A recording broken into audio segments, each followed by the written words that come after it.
Keith Sweat would say, something just ain't right. Something just ain't right. We've known about the lynching, we've known about slavery, we've known about the degradation of black people, yes, but we thought we were going to make a breakthrough after the 60s. I can see Martin Luther King Jr. right now when he came to Cleveland to support a brother named Carl Stokes, and he put all of his energy in. 2.5 days, he registered over 20,000 people, and Carl Stokes made his breakthrough. It was a beautiful thing. It was historic, no doubt. But what did they do? They told Martin, you can't come on the stage because you're too radical in terms of your views on Vietnam. You're trying to understand poverty. So we was glad to use your status, but you can't celebrate on the stage. He said, hey! Of course, Martin didn't mind, because he's like so many of y'all. He's not in it for the status.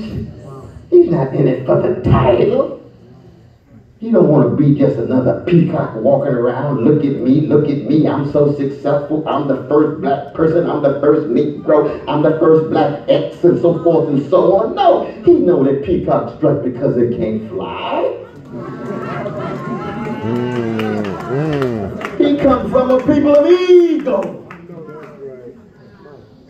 The eagle flies with a nobility and a royalty. It flies with a style, but keeps track of those below. And when it's time to help them, it dips low and puts them on his back and says, you ain't heavy, you my sister. You ain't heavy, you my brother. I'm going to lift as I climb. I'm concerned about the least of these. This is not about my ego. That's the history of the greatness of black Cleveland. The history of black Chicago actually is the history of the species. No matter what color you are. Chicago is something else over there. Mississippi North. That's Chicago. Shoot, I start talking about Curtis Mayfield, I start breaking off into songs, all y'all gonna run. I sound like Curtis in the shower, but I know I don't sound like Curtis in the mosque, you know what I mean?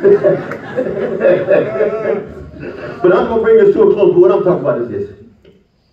That this campaign is just a wave in an ocean of a river of a great tradition of a great people.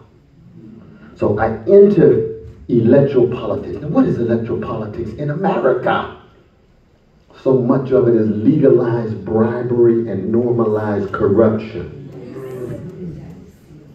So most people have given up on many politicians. And the ones that are trying to hold on too often become so well adjusted to injustice that they no longer can raise their voices. That's why it's just so sad looking for politicians to say something about genocide in Gaza. They can see it on the television. They see 15,000 precious children killed in a matter of months. And when you put the microphone on them, they can hardly say a mumbling word because they own the plantation. They got to wait and see what the boss says. When the boss says ceasefire, then they can say it.